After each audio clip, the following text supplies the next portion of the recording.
to see for the first time Chase Elliott win in the Monster Energy Cup Series. Finally, he did it. After finishing top 10 48 times, top 5 27 times, and runner-up 8 times, Chase Elliott, just like his father before him, finally made it to Cup Series victory lane. That's not an exaggeration. Before Bill Elliott could taste champagne, he faced a grueling 8-year struggle that included 53 top 10s, 21 top 5s, and wouldn't you know it, 8 runner-up finishes. But it would all be justified when he won the 1983 season finale at Riverside. I can't believe it. I just can't believe it. There's everything you did all year that went so wrong, everything went so right today. I just can't believe it. These milestones are iconic, not just for their significance in the moment, but because of their implications toward the future, as both would set their respective Elliots on the path to a championship just a few years after. It's the perfect story. Father and son, 35 years apart, setting off on their Hall of Fame careers in near identical ways. But lost in those recollections is another driver of the 9. A guy who, while only the third most successful of the 3, may have quite possibly had the most difficult road to victory. A sprint car driver from Enumclaw, Washington. A guy who, after a few years in USAC, was ready to make the leap to stock cars. A man who, despite all odds, would quickly become one of the most promising rookies of all time. It's Kasey Kahne, a NASCAR Busch Series winner for the first time. He takes the Ford 300 at the Homestead Miami Speedway.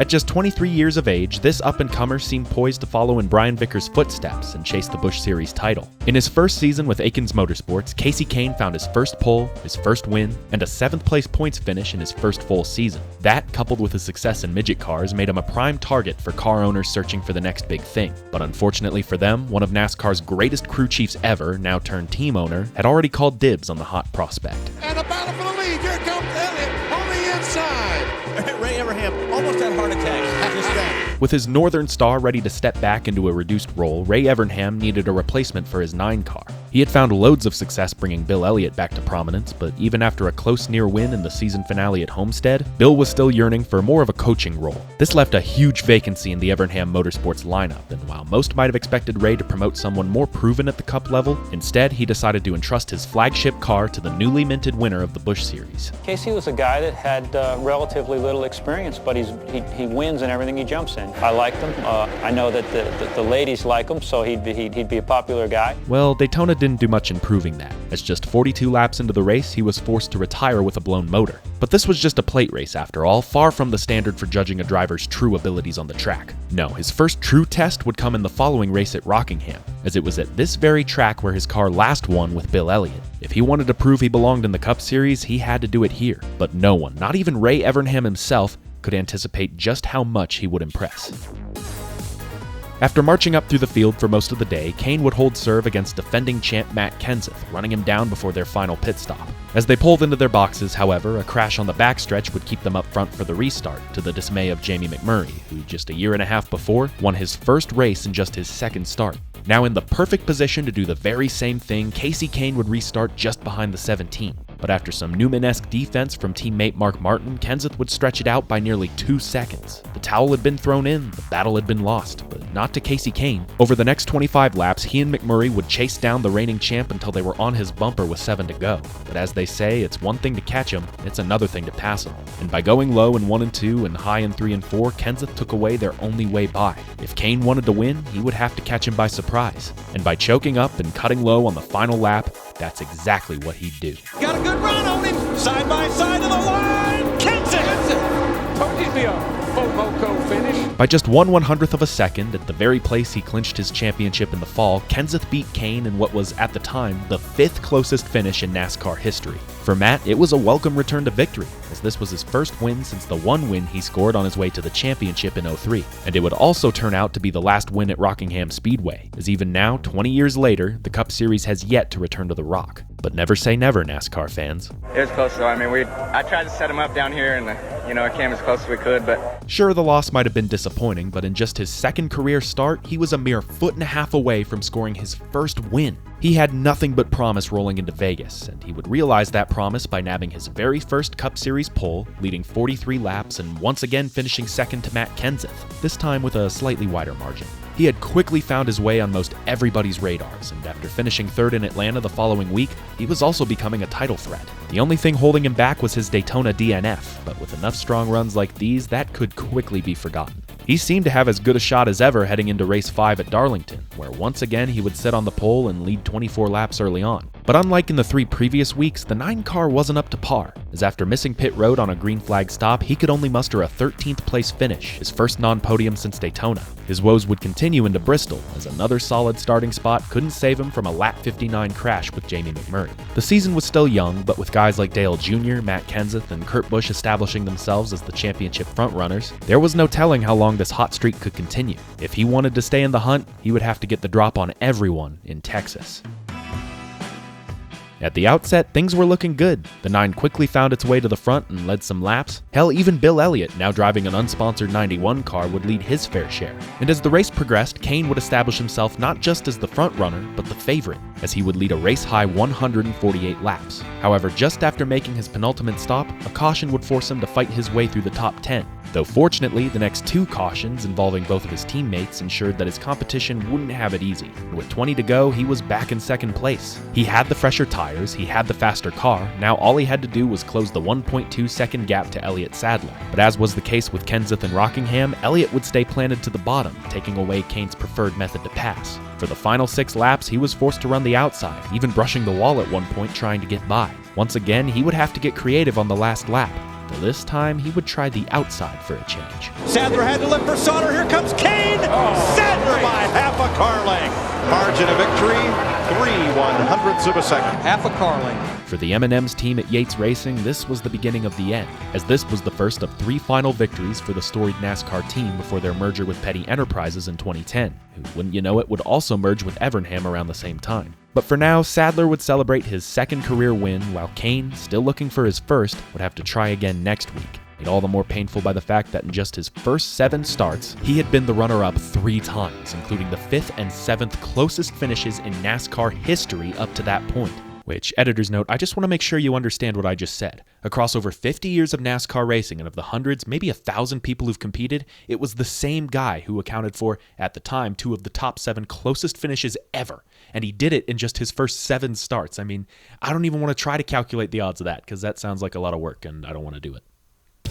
The following weeks were none the more encouraging, as after a subpar showing at Martinsville, he would get caught up in an accident that would take him out at Talladega. Another strong run was in order, which is exactly what he'd deliver in Fontana by grabbing the pole for the 3rd time in just 10 starts. Despite leading 77 laps, however, he would run out of gas on the last lap, forcing him to settle for another 13th place finish. Then, for the next couple of weeks, it felt like Kane was relegated to settling, not really living up to his full potential and just kind of logging laps. This trend seemed to continue in week 13 at Dover, where Kane would be starting 12th with a ton of work to do.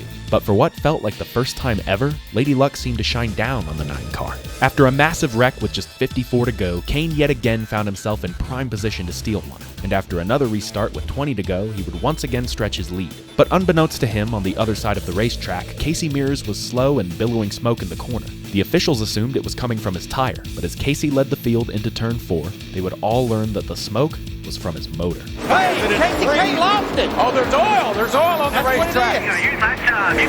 Boy, Darrell, I'd rather finish second by a foot like he's done 3 times than have it end this way, for sure. No, gotta be heartbroken. At this point, it was becoming a cruel joke that Kasey Kahne, no matter how hard he tried, could not find victory lane. He couldn't make the pass low, he couldn't make the pass high, and now he couldn't even make it through the corner without slipping on some oil. Instead of his competitors, however, this was NASCAR itself standing in his way. And League President Mike Helton admitted as much after the race when they vowed to be more attentive in throwing cautions for hazardous conditions. Of course, that was of little comfort to Kane, who may have very well suffered a concussion in the scary wreck, but he would pick things up the following weekend at Pocono, where he would collect his 4th pole of the season, putting him at the top of the pole award standings. Unfortunately, it wouldn't take long for him to slip back and never fully recover, but in race number 15 at Michigan, he found himself in the complete opposite situation. Despite his 34th place starting spot, he was able to climb to 13th with just 23 laps to go, and despite the near 4-second gap to the leader and a spin on the backstretch with 2 to go, he was able to find his way to 2nd as they took the white flag. Despite all odds, it looked like he would be right on Ryan Newman's butt coming out of 4. But as they had ignored the spin just 45 seconds earlier and the oil on the track a few weeks ago at Dover, NASCAR would finally intervene at the worst time. Caution is out. Caution is out. It's got to be. They're coming to the checker, though. but the field is frozen. Oh, man. Fast forward through a pair of rough races in Daytona and Sonoma, and old Blue Eyes was getting more and more desperate. Just 8 weeks out from the inaugural chase, in a car that would have made it in handily the year before, he was on the cusp of missing the postseason entirely. Once again, he needed a good run to keep himself in the hunt, and by taking a gas and go and putting him out front with the lead, crew chief Tommy Baldwin thought he could reverse their Michigan misfortune. But Tony Stewart, driving like his hair was on fire and his ass was about to catch, had other plans. Oh, no! Just as we come back to Chicagoland, that's the race leader, Kasey Kahne. Wow. BP, there's a big fight in the 20 pit. Huge altercation down here in the 20 pit, guys. At this point, even the crew was fed up. They had seen victory slip from their hands time and time again, but never had it been outright taken from them. For Kane, it was yet another flash of brilliance marred by disappointment. And while his battered and bruised crew loaded up his wrecked Dodge Intrepid into the truck, Tony Stewart celebrated his 18th career win. Worse than that, the 9 was now 14th in the points, 4 spots out from making the chase. The team no longer had time for petty squabbles. They had to do whatever they could to nab that last spot. And over the next 7 weeks, they would put together a run of 5 top 10s, including another runner-up to who else but Elliott Sadler, though it was still enough to put him 9th in the standings, 34 points above the cut line heading into the final race of the regular season. Yes, it had been a season of wasted potential and endless suffering, but if they could just hold out for one more week, put together one more competitive car, they could at least live to fight for the championship. What are those things? Were those the other cars? Simply put, they sucked. Despite starting a decent 11th, they could not make anything work. No adjustment, no strategy, no racing line could get Kane into the top 20, let alone the top 10. And a frustrated Dale Jr. only made things worse. I spun Kasey Kahne at Richmond in 2004. This would be a case where I didn't want to spin him out. I was just trying to move him, but ended up wrecking him. Needless to say, he missed out big time, dropping 3 spots and setting 28 points out. But you want to know the most cruel part? It would be his teammate, Jeremy Mayfield, by putting on a clutch performance and winning his first and only of the season, who would push Kane out of the chase and push himself in. Only once in the past 19 weeks had the 19 been top 10 in points, at one point sitting as low as 16th. But by the powers of Kenny Francis, who would go on to become Casey's crew chief later on down the line, Mayfield was in and Kane was out. We just didn't do good enough. Too many problems all night long. Just a pretty pathetic race car.